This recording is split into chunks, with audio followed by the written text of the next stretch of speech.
Electrocast. TIAA is on a mission. Why? Because 54% of Black Americans don't have enough savings to retire. So in collaboration with big-name artists like Wyclef Jean, TIAA released Paper Right, new music inspiring a new financial future. With 100% of streaming sales going to a nonprofit that teaches students how to invest. Stream Paper Right now and help close the gap. Don't get confused. We're not a workout group, right? We're a leadership group. That's what we do. We are trying to teach men how to lead and inspire them and equip them to become the leaders that they're supposed to be in their homes and in their community. And I don't mean holding leadership positions. I mean like actual leadership, not managers, leaders.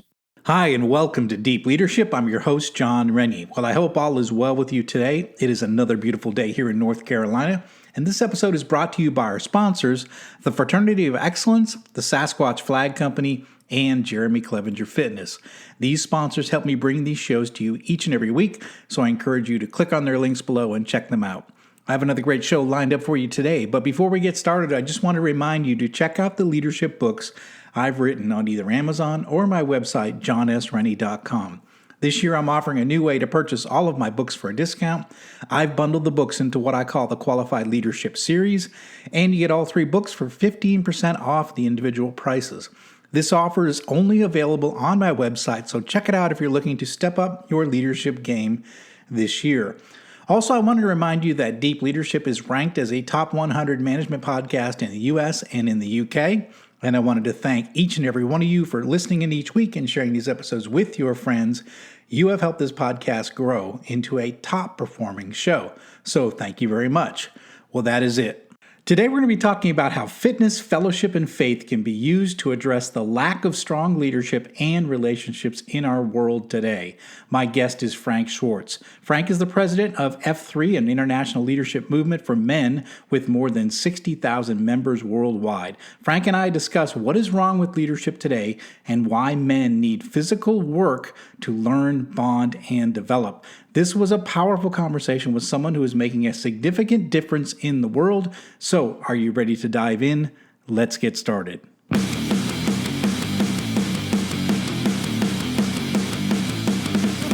Welcome to Deep Leadership. Leadership is a people business. That's the philosophy of your podcast host, John Rennie.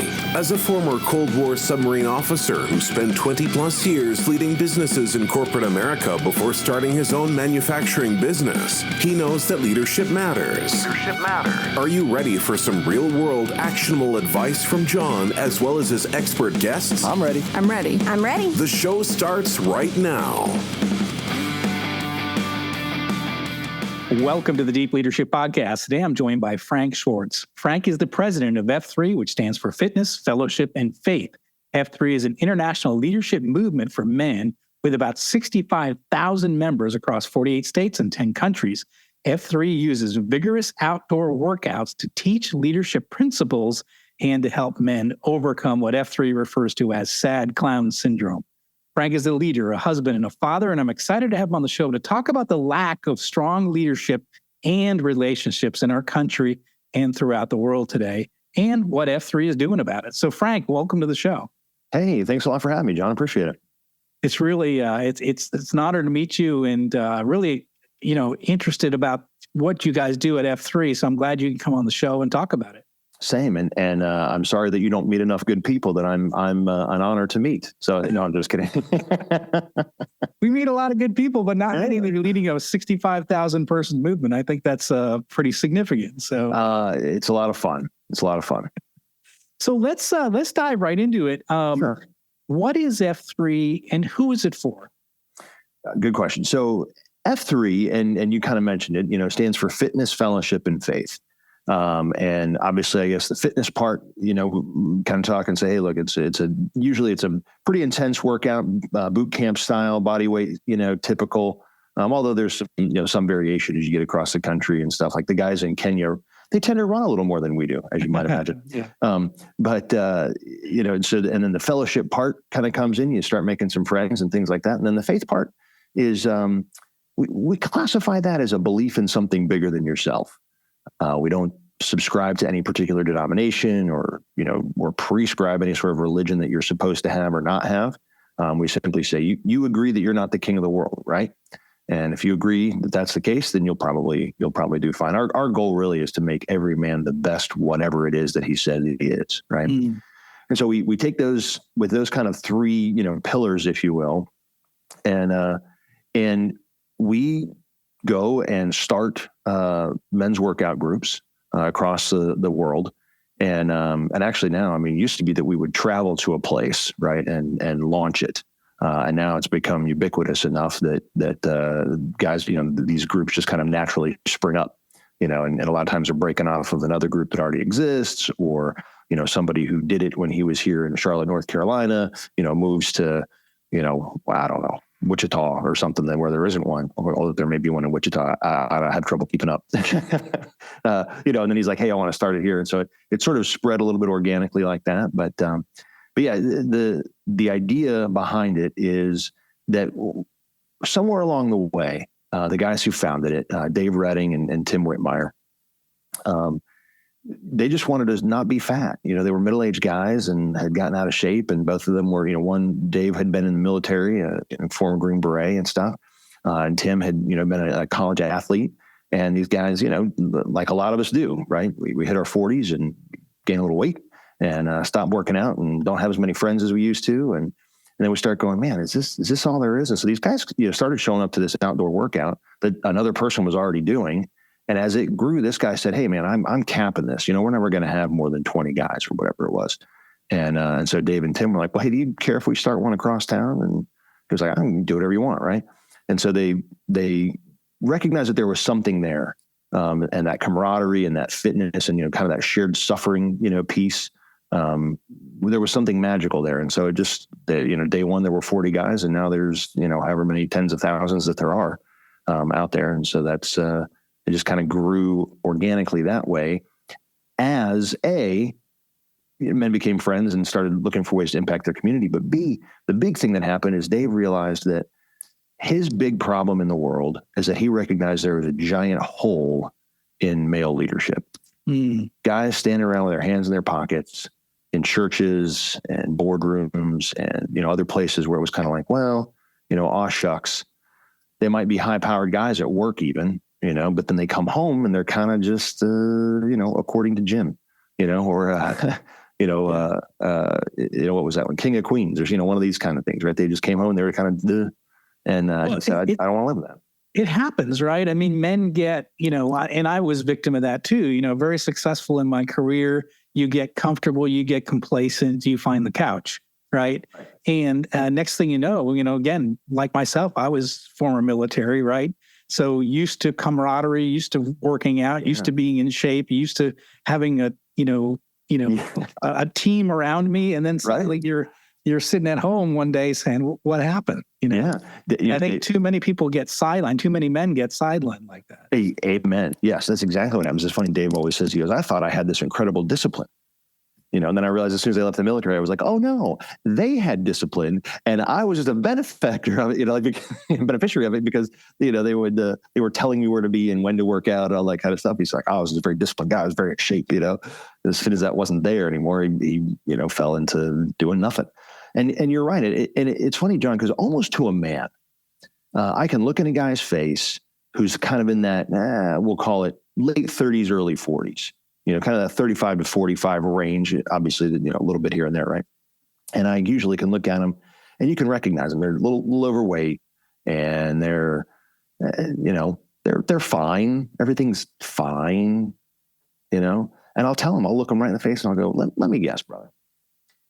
You've been married now for about 12 years and you just had your second, maybe third kid, and you moved out of the small 3-bedroom house and you're in the 5-bedroom house, and you upgraded your car and you got your white picket fence and you've gotten 2 promotions at work, and you and your wife sit on the couch at night and turn on the TV after dinner and you go, is this it? And almost to a man, they'll be like, are you watching me? Like, do you have you hacked into my Ring camera or something? Like, what is going on, right? Because it's as predictable as anything. to know that this seems to be, and guys get upset about it, but I'm going to be honest with you, John. I think it's by design. I think it's part of the cycle. I think it's just part of what we're supposed to go through as men, is to have this sort of crisis moment, this sort of place where we're looking and going, I'm lonely, I'm not in shape, I'm not happy, I'm fine, and everything looks okay on the outside, but inside I'm dying. Yeah. Yeah. Inside, and that's why we call it sad clown syndrome, right? Because you're this clown, you're this happy guy. It's a Sopranos reference, if you remember that, right? This clown, this happy guy on the outside, but inside you're empty. There's nothing there. You don't feel purpose. You don't feel a need to do and to fight and to go and to, be a man. Yeah, that makes a lot of sense. So that now I know what the sad clown. I get it now. You catch it at about 38, and if you're lucky, you can fight it off in a few years. But, so what are the mission and core principles in F3? The mission of F3, as it is explicitly stated, is that we plant, grow, and serve small workout groups for men in order to invigorate male community leadership. That is what we are. That is what we do. And a lot of times I say, don't get confused. We're not a workout group, right? We're a leadership group. That's what we do. We are trying to teach men how to lead and inspire them and equip them to become the leaders that they're supposed to be in their homes and in their communities, right? And I don't mean holding leadership positions. I mean like actual leadership, not managers, leaders, right? And so that's what we're about. And it just so happens that the workout is a fantastic way to get men together. Although I've said many times, if knitting were the thing that brought men together, then we would knit. Right? Yeah. It just turns out that the workout is this great thing, and it teaches a lot of great principles. It's a wonderful tool to teach leadership and to get men to lead and to step outside that, that safe place that they've kind of, insulated themselves into, right? They're afraid to stand in front of a group of men. They've never probably, stood and commanded someone to do things, and that's why we have the core principles that we have, right? So with that mission in mind of planting and growing and serving these groups, right? And so that we can invigorate the leadership inside a man, we only have 5 principles, right? We don't have rules. We say rules, at least I say, rules are for men who lack creativity, right? That's, we're not really interested in rules. We don't need to tell you what to do. We're not your mommy. You don't need us to wipe your noses, right? So we just have 5 core principles, and we say, if you stick to those 5 things, the rest is, full liberty, whatever floats your boat. But these are the 5. Number 1 is that it is always free. You will never, ever, ever, ever, ever, as long as I'm drawing breath on this planet anyway, you will never be charged to attend an F3 workout. It's free, 100% all the time, just like the best things in life are, right? Number 2 is that it is open to all men, and we don't put a qualifier on that. If you're, black, white, bond and free, right? That's what we always say. And people jokingly, oh yeah, sure, bond and free, but no, legitimately, there's a guy in the Pacific Northwest who had this crazy idea, and he's going into prisons, and he's started F3 workouts inside. Oh, wow. Right? And he's teaching men leadership. He's trying to empower these men to take control of their lives, right? Through these workouts. So, we make no qualification whatsoever. We don't care if you're in shape. We don't care if you're out of shape. We don't care if you're rich. We don't care if you're poor. In fact, that's the thing I think I love maybe the most in some instances, is especially here in Charlotte, it's not uncommon where you might have a guy who lives just kind of outside the city, right? And maybe has a blue collar job, and he will work out in the morning, bright and early, actually not bright, dark and early.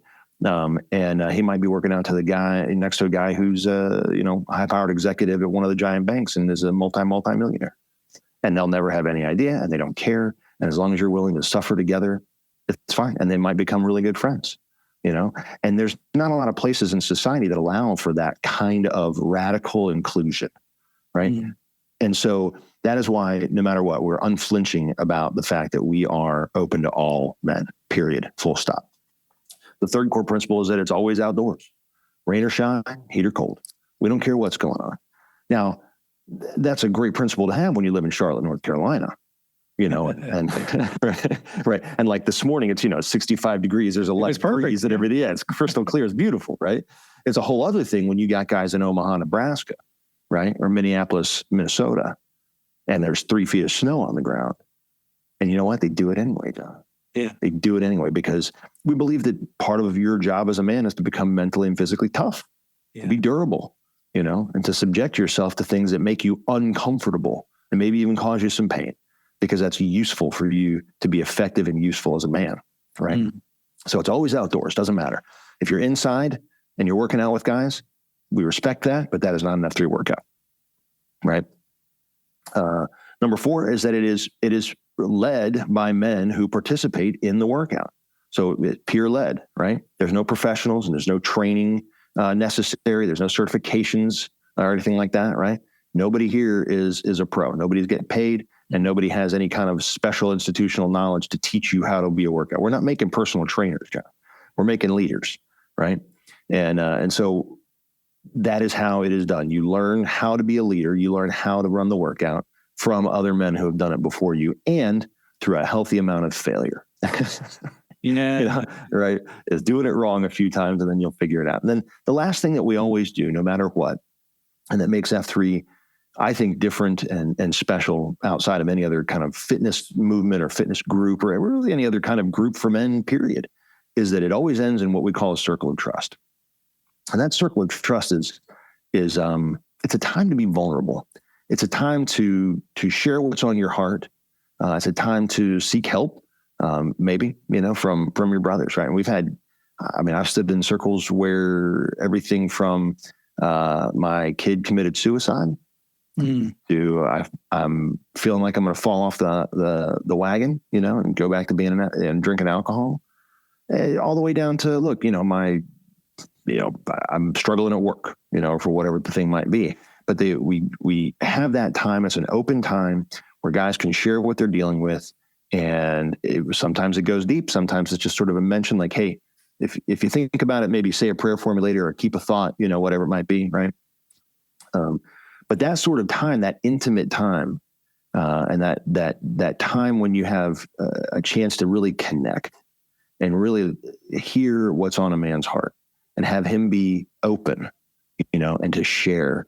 I hate the word vulnerable because that would kind of imply that you're unsafe in some way, but because it's one of the safest places you can be, right? These are your brothers. These are the men that are going to take care of you. And we see it, we see these men serving each other, serving their communities all the time. We tell these crazy stories of like, guys on vacation, in Texas, and he's from, somewhere on the East Coast. And one of his neighbors, who's an F3 guy, drives by and sees his house is, like the outside, hose thing is, spitting water or whatever. And he stops and, figures out how to fix it. And they call one of the other guys who's a plumber. And, like all this happens while this guy's on vacation. He may or may not have even known that it was happening, right? These are the kinds of stories. In fact, just this morning, a guy says, hey, does anyone have a contact in Hawaii? Because my daughter's there on a work study kind of a thing or whatever for school. And the conditions she is living in are just atrocious. And we were sold a bill of goods and we're feeling very, very frustrated, but we have nothing. We have nowhere to send her. We don't know what to do. We're not there. We can't get there very quickly. And so just like that, instantly, he puts it in our, out on the communications channels, and guys are like, oh yeah, sure. I got a buddy who's in, whatever. Right. And it's taken care of just like that. It is the most. And I think it comes from that intimacy that happens in those circles of trust. There's something about knowing that an F3 guy and that you're an F3 guy, right? It checks a lot of boxes. It makes me trust you quicker. Yeah. What is it with men? This is interesting because it's an observation I've had, as far as like, if you get men to sit around and talk, they may not talk. They may not discuss any. But if you do something together, and I've noticed this, like my relationship with my father, like, we'll both be together. We might be quiet. We might not talk about a lot. Right. But as soon as we get out in the field, like we grew up hunting and hiking and fishing together. And I still hunt with him every year. Yes. And when we're in the field and we're going walking through mud and going through the brush, and we're just having this dialogue. And and we have these deep dialogues when we're doing things. And I notice that men connect when they're doing things. Is that something that is part of that F3 experience? Is like you're doing things, and that's how men connect. We don't sit around in a circle and just tell stories. We tend to like to be working with our hands and doing something physical, and that's how we connect better. Is that Is that part of the principle of F3? Oh, I wouldn't say that it was an intentional part necessarily, right? But I would agree that is 100%, one of the very, very special and important parts. And now you said, why is that? And I go, heck if I know, I didn't make us, right? But whether you believe that God imbued us, that desire and that tendency way back when we were created, or if you think it's something that came evolutionarily, I don't really care. It's a fact that it's here, right? And so I agree wholeheartedly.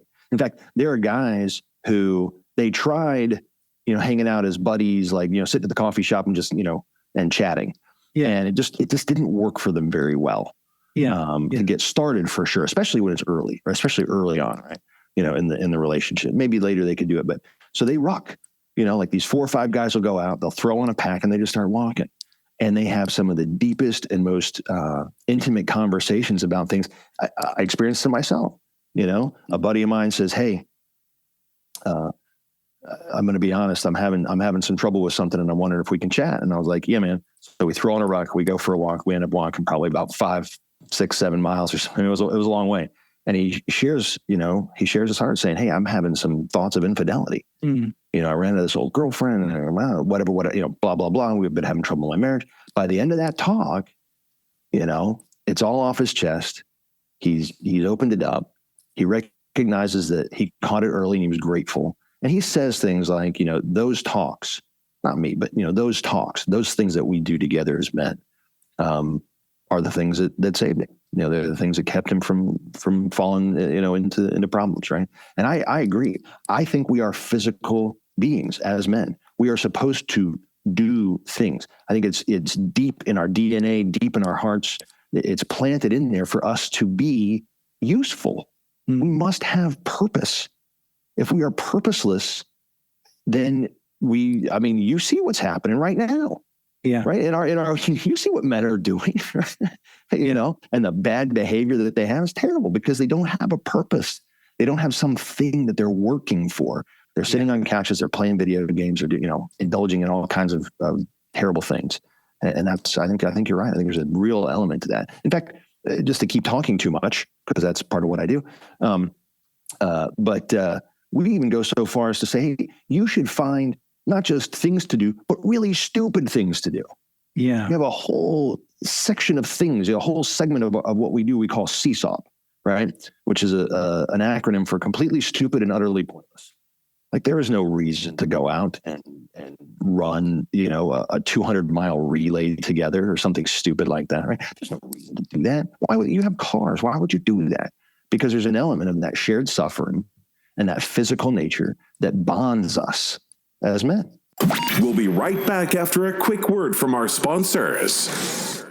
Leadership skills are like any other skills. You need to practice them to get better at them. Best-selling leadership author John S. Rennie knows this. That's why he's written a new book called You Have the Watch. It's a guided journal for leaders designed to take you through an entire year of leadership training. By the end of the year, you will master 50 of the most important leadership skills. If you want to have a greater impact on the results and people in your organization, go to youhavethewatch.com and pick up your copy today.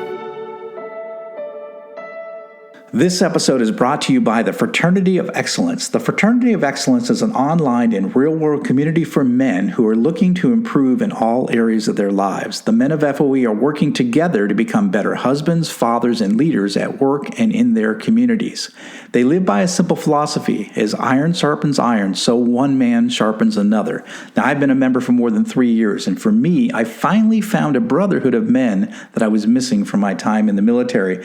Now, I love being around guys who are dedicated to becoming a better version of themselves. So if you're interested in becoming a man of excellence as well, go to fraternityofexcellence.com, or you can reach out directly to me to learn more. This episode is brought to you by the Sasquatch Flag Company. The Sasquatch Flag Company is a family-owned business in New England that builds hand-carved American flags from seasoned white pine. Each flag is hand-built and each star on the flag is hand-hammered and chiseled. No two flags are alike. They offer a variety of flag designs to honor the police, military, firefighters, dispatchers, and search and rescue personnel, to name a few. These stunning handmade flags look great in an office, a studio, the back porch, or above the fireplace mantle. They make the perfect gift for the veteran, first responder, or patriot in your life. Now, I love these flags, and I've been giving them as gifts for years, and I was a customer long before they became a sponsor of the show. I can't recommend them enough. So if you're looking for that perfect, uniquely American-made gift to give away, or if you want to treat yourself, go to SasquatchFlags.com and get your order in today. This episode is brought to you by Jeremy Clevenger Fitness. As a high-performing leader, you know that leadership isn't about telling people what to do. It's about leading by example. And for most people, the one area that they're lacking when it comes to leading by example is their health and fitness. By improving your health and fitness, every other area of your life improves. But how do you get and stay fit as a busy leader? Well, you do what you've always done. You hire the best person for the job. Don't struggle on your own. Put Jeremy Clevenger on your team. Jeremy will work with you to take your physique, mindset, nutritional habits, and more to the next level with his step-by-step, all-inclusive coaching program. Now, I've worked with Jeremy for the past year, and I'm in the best shape of my life. If you want to step up your game, reach out to Jeremy at apexperformancesystems.com to find out more and get your initial consultation scheduled with him today. So what would you say makes F3 different from other organizations, similar organizations? Like, I mean, you could say CrossFit's similar to it. Maybe you could say church groups, men's groups at church or whatever. But what sets F3 apart? I think the thing that sets it apart is, if there was one singular thing that we could point to, and if you held, they always say, if you held a gun to my head, right? If you absolutely forced me and said you have to pick one thing that makes it different than everything else, I would say the thing that makes it truly different than any other organization on earth is the fact that we are focused on a mission and on a purpose that is greater than ourselves, and it is greater than the activity that we are participating in, right? So CrossFit gym, look, I probably shouldn't say this and I might make some of our guys mad. You probably can get a better workout at a CrossFit gym. Yeah. You probably can. You're going to have somebody there shouting at you, telling you what to do. That's a little more structured. You got better equipment because we're out there picking up rocks and the cinder blocks. John, what? Come on. Right. No one's critiquing our form and telling us how to do it correctly outside of each other, right? We don't have professional instructors. So you probably get more fit and probably, a better workout at someplace else, right? Orange Theory or CrossFit or anything like that. But they're not working together for a common purpose. They're just there to work out, right? Same thing with the church group. They are there maybe for a common purpose, but then they don't have any of this physical aspect of it that just like you were talking about, that motivates men to be more vulnerable. Yeah. Right. That motivates men to bond. Now we can bond over our faith, right? We might have a commonality there, and we might, share some things in common. That's wonderful. But there is nothing like being in the middle of the night, and these are some of the other idiot things that we do, right? Being in the middle of the night, carrying horrifyingly heavy things, and having to complete a task together, and then at the end of the day, right, or the morning rolls around, the light dawn breaks, and here you are, and you're completing this task together, this thing that you had a common purpose for, and these men, I watch them, hundreds of them. These, now I have 75 new best friends. These guys shared those things together. Those things don't exist in the same way. And I'm not trying to pick on the church, right? But show me where there's suffering, like true, honest to goodness suffering in our world, in our country, at church. How difficult is it to go to the air-conditioned church and sit back and watch come on. Right? And I think that's why many men have struggled to connect in the church, because it is. And I have a good friend of mine, Jerry Adams, just wrote a great book called Men of Grit. And it's a call to Christian men to go back to being the warriors we were meant to be in the Bible. We were not people who sat around in air-conditioned offices. And so I think that, that's a problem with a lot of men, is that they don't feel at home in the church because it's not natural for them versus being outdoors and being physical. And there's a lot of things that men, it's in our DNA. It's how we're built. It's how we're designed, and we're physical beings. And I think that we struggle sometimes with, we're going to go in and we're going to sing songs and we're going to hold hands. And it's like, it doesn't feel comfortable to me. And it's not again, I'm not knocking on the church, right? It's same in my faith, same with all of them, right? But there has been, and everything's on a continuum, kind of on a pendulum, if you will, right? And, there was a time when, these warrior monks existed, right? These the chivalry and this kind of old school, right? And I think we swung to a much more feminized version, and there was probably good purpose in that.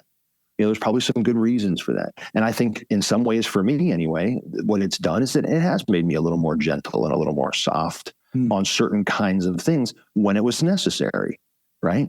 It's helped me to be probably a better father to my daughters and a better husband to my wife, to understand some of those kinds of things.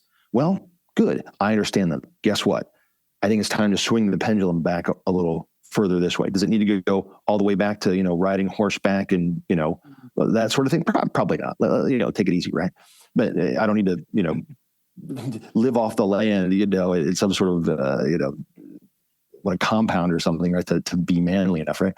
So, but I don't think it needs to swing all the way back the other way. But I do think, now we've seen it and we're kind of tired. It's time to swing back. You see it everywhere. I mean, there are so many. So every time I turn around, there's a new group that is saying, men are not doing what they need to do. They are not in their place. They are not surviving. They're not thriving. I mean, that we're ready to jump the shark when the mainstream media and, like the New York freaking Times, is saying there's an epidemic of male loneliness in the country. Yeah. Oh, really? Thank you. Glad you could join us. We've been here for years. So if they're noticing, there's a problem. It's a big problem, right? So it's interesting. A new group. It's interesting, and I tell the story a lot, is that when I left the military, it was 7 years before I sort of found my way again, because I lived, when I was in the military, it was, there was a sense of purpose. There was a sense of camaraderie. There was a sense of teamwork. And then I end up, in corporate America, right? Sitting in a cubicle, and nobody wants to go out for a beer afterwards. Everybody's sort of like, I know I've got a family at home. And so I have no brotherhood. I lose my brotherhood. I lose my purpose. I lose my mission. And I'm trying to figure out what I'm working for this big giant company, and I don't really know what they stand for and what I stand for anymore. But it took me 7 years to find my purpose again. And I know a lot of guys are getting out of the military, especially, they really, when they leave that, tight group, like I was on a submarine, 155 of us, we were a team, right? We went out to sea together. We spent 3 months, isolated together. We knew everything about each other. We were brothers, and we didn't have it was an all male crew back then, but, and then you lose that. You instantly lose that when you leave the military. And I think it's a big problem with veterans losing that sense of purpose, losing that camaraderie. And that's why there's so much depression, anxiety. There's suicide is a big issue for veterans. And I think so. As we're talking about it, it's definitely a need for veterans to find groups like F3 to be able to have that bond, that team, that brotherhood that they miss from their days in the military. Oh, absolutely. I agree. In fact, there's a number of places in the country. I want to say, and I know I'm going to mess it up. I'm pretty sure it's Houston. Where we've got a big contingent. There's a recovery facility down there that is veterans only. And so essentially, if you've come home and you kind of, found yourself now, in this really dark spot, you subjected to, given into alcoholism, and some of them are homeless. And I mean, some of these guys show up drug addicted and just a mess. And it's 120 days and it's free. And, they have this recovery facility down there. It's made called Camp Hope. And it's an amazing, amazing thing. And somehow or other, and I'm trying to remember, it was a buddy of mine who knew these guys, sat on the boards. I don't remember, community, right? So you connect with the guys in Houston that are leading workouts down there. And you say, hey, look, go look at this thing, see if this is something, and let me know. And they go down, they take a look, and they're like, yeah, we're going to start workouts here. And so now every Saturday, and I think actually another 2 or 3 days a week, they go in, they lead workouts with these guys. They're talking to them. They're helping these guys get back on their feet, get back to where they have some camaraderie, And even the one, even the guys that come home and are, quote unquote functional, right? Our mutual friend, Brian Jodis, his dad was a 3-star general in the Air Force. Right? I mean, he was in the Joint Chiefs. I mean, he knew people. He was a NATO guy. I mean, you would think he has it all together. He said he came home, insane kind of thing, right? He lost the camaraderie. And he has said that he has found nothing even close to that until he got involved in F3. That's fantastic. Nothing even close to that until he found F3. Because again, we're not a workout group, man. Yeah. We are a group that is making men better. That is what we are all about. And we just happen to use workout to do that. What you mentioned making leaders too. That's another part of it. What's your definition of leadership from the F3 perspective? Yeah, that's a good question. We often say we use crazy terms. That's one of the things. Well, and you know how it is in the military, right? So Dave comes back as from being a special operator, he makes up terms and stuff all this. So we have our own weird, strange, unique language that we share. But we often say the leader is the man responsible for the outcome of the thing, right? Whatever that might be. And by virtue of the fact that he is responsible, then he must possess certain skills and certain characteristics in order to be what we would say a virtuous leader. We don't think that governance, a man who holds a position of authority, is a leader necessarily. Sometimes they overlap, but they are not necessarily the same thing. And what we see a lot in our world is we have tons of managers. We have tons of people who sit in positions of governance who would love to tell you what to do. I mean, there's a few hundred of them up in Washington, if I'm not mistaken, right? They would love to tell you what to do, and they'd love to control what's happening in your life, right? I don't know that I would classify them as leaders per se. There's probably, and I know there's some leaders within the group, but that's not necessarily their function, right? They're there to make laws. They're and apparently to tweet. I don't know. That's apparently a thing now. But the point is that but a true leader is someone who takes responsibility for the outcome, not responsibility for making the rules, not responsibility for telling people what to do, not responsible for the data integration of the. Are you going to take control? Are you going to when in charge? You're going to take charge, and are you going to sit down and say, "Hey, I am responsible for the outcome of this thing. I am a man who is going to lead others. I'm going to drive them toward an advantageous place in their lives. Am I going to do that? If I'm doing that, then that's probably leading, right? Mm-hmm. That's probably leading, depending on how you're doing it, right? If your compulsion is a big thing, if you're a coercer, that's not leadership, right? Then you're just a jerk. Right? But if you are lovingly telling a man, hey, I see in you where I think you could be. Yeah, I think you could be. And I am absolutely desperate to help you get there. That's leadership. That's fantastic. Frank, this has been a fantastic conversation. What would be like a final message you'd like to leave with our listeners about F3 or anything just related to what we've been talking about? Yeah, I would say as far as F3 is concerned, we'll do the shameless promotion thing at the very end, right? So I'll tell them absolutely to go out and all that kind of stuff. But as far as F3 is concerned, the thing that I want people to really understand, and I don't feel like I can say it quite enough, we are a disorganization, John. We are an unorganization. I sit as the president of this thing that is tens of thousands of men. I have no power to do anything, right? It is a wholly decentralized situation. The men that are on the ground in those individual cities, heck, even down to the individual workouts that happen on individual days, those are the leaders. Those are the men that are moving the needle forward, right? Those are the men that are headlocking their friends and saying, hey, get out here. Come with me. Show up to a workout. Come unlock that man that is deep within your heart, that's always been there, right? And come and live out your purpose, man. Come fulfill the reason that you were created. Those are the guys that are the leaders, right? Mm-hmm. And so everything that you think of when you think of a big institution run by people, men or whatever it might be, right? Flip all that on its head. That's what we are. That's what we are. There's no promotion. You can't run for anything here. You're appointed, right? Men choose their successors, right? You can't get votes. There's no democracy in F3. That's not a thing, right? You can't earn it. There's no bonus pay because everyone's a volunteer. There's only one guy who's an employee that makes a living off of F3. And he's the executive director of our charitable, our foundation, right? And the only reason that he exists is because we were like, we don't have any idea what we're doing, and we're really getting ourselves in a lot of trouble. We need someone to professionally come run this foundation. So the guys can, right? So he's the only employee, and probably will be for a long, long time. I don't know. If we bring other people in, but the point is that it's a decentralized thing. And the reason for that is because you're the leader, man. That fourth core principle is real. It is true. It is peer-led because every man's a leader. Every man should be doing this in their lives. I'm not an expert. I don't know anything. I've only learned what I've learned because I've failed at stuff a whole lot, right? I didn't go through some school and they were like, now he's earned his credentials and he can be the president of F3. No, the guy who was the leader of F3, the guy who started it said, you're the next guy. And I'll do the same thing when that time comes, right? And that's how this gets, and that's the beauty of it, is because it is 100% individual. We're not interested in whether or not you become a great, super fit guy and you win some sort of Olympic medal. Don't care, right?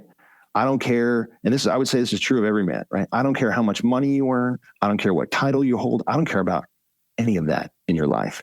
And you shouldn't either. I don't care what age you think you're going to retire at. That's not interesting. In fact, I'm not even sure you're supposed to retire. I think you're supposed to work, right? I think you're supposed to be useful and contributing to the day you die, right? That's what I think, right? And so I would say, the thing I want people to understand about F3, the thing I want them to understand about leadership, the thing I want them to understand is themselves as men, is it's already in you. And you've got to find some way to allow it to come out. You've got to find some way to uncover those things, get past those self-limiting beliefs, and let that man that is inside and deep in your heart and it's always been there that God put in there, and let that come out of you. Fantastic. That's a great message, great final message. Frank, how can people find out more about F3 and more about you and how to connect with a workout group maybe around in their area? 100%. If you are so foolish that you want to learn about me, you can I'm on Twitter a lot. I love tweeting. That is at Dark Helmet F3, right? At Dark Helmet F3. And that's because we give each other idiot nicknames. It's part of the, kind of that tribalism and stuff that we sort of, part of what makes you part of the group, right? You'd come out. It's because of your last name. It is. It 100%. Yes. It's a Spaceballs reference. Spaceballs reference, right? Yep. Because of the Schwartz. That's exactly it. See, Gen Xers, we know. We get it. And so if you want to know about F3, go to f3nation.com. There's a tab there, locations. There's a big map. You can find anywhere in the world where there is a location that is running, right, a workout on any given day at any given time. It's listed. It's in there. There's coming on 4,000 different weekly workouts. There's about 4,000 that happen a week across the country and throughout the world. So you just go on there. The best part is you don't have to pay a fee. You don't have to register. You just show up. You show up and you say, I'm an FNG, John. That's what you do. It stands for friendly new guy. Friendly. That's not what we called it. I know. I love telling that one to a military guy because he knows exactly what's going on, right? Yeah, but in fact, there's two in my area. There's I think it's Mondays and Tuesdays, and in Wake Forest, for example, and Tuesdays a ruck. I think Monday's a boot camp kind of style workout. So yeah. But I'll probably get my butt out there one of these mornings. I know you've got a home gym. I know you're a fitness guy. No, and I'm really serious when I say this, right? And I know you've got buddies, and I know you got friends, and I know all those things are true. And sometimes I say that every man needs F3, right? And I don't necessarily really mean that because I just think they need something like F3 that gives them that same sense of purpose and push and all that kind of stuff, right? I really think that's true. But sometimes I tell a guy, and I think this is the case for a guy like you, and I'm not just blowing smoke. Sometimes F3 needs guys like you, right? We need guys that come out who are seasoned leaders, who know what they're doing, and who want to pour into other men and teach them how to be leaders. So, look, I love you. Selfishly go to your home gym if you want. Not a problem. I don't hold that against you. I'm not here to judge, right? But I would say that any man who feels like he's lonely and sad and he's asking himself that question, what's next? is this all there is? Right? Get your butt to a workout. If you're a guy who thinks he's got it all figured out, none of us are that stupid, right? But who's already kind of got it together, and he's thinking to himself, I know that I have a heart for pouring into other men and helping them learn to be leaders. Then you show up, but don't show up for yourself. Show up for those other guys. Fair? Makes a lot of sense. That's great. It's a great message, Frank. And we're going to put links in the show notes for those resources. And again, it's f3nation.com. It's the workouts are everywhere. I mean, it's incredible. Like, like I said, I look in my town and there's two every week, There so are very few places anymore that you can't get to one within about an hour or two.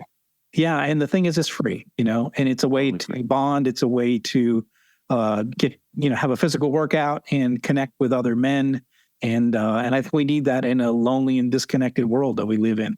We're more connected than ever, but we're more lonely. And it's interesting. We need connection. And I think that's really important. So very true. Frank, I really appreciate you coming on the show and sharing this message. I think that you've given us a lot to think about. And hopefully listeners that you take a look at f3nation.com, find a workout in your area, get out there and connect with other men. I think it's an important thing that all of us need to do. Thank you, John. It's been a blessing, man. Appreciate it. All right. Well, thanks for coming on the show. Well, that's it for today. Thank you for listening to Deep Leadership. If you like this podcast, please subscribe and share so we continue to build a world with better bosses. Until next time, this is John Rennie saying take care and lead well.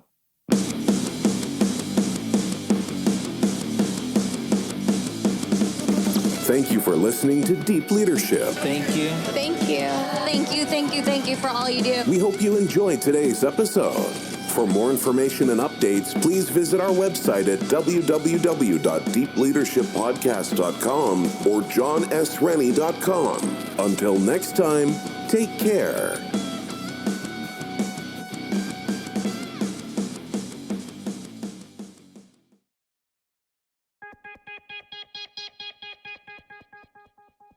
Step inside the marketing mirror to uncover marketing secrets, discover gems, tactics, lessons, and campaigns you can use, next gen or fundamentals. Grab the marketing magic to improve your marketing and win more business.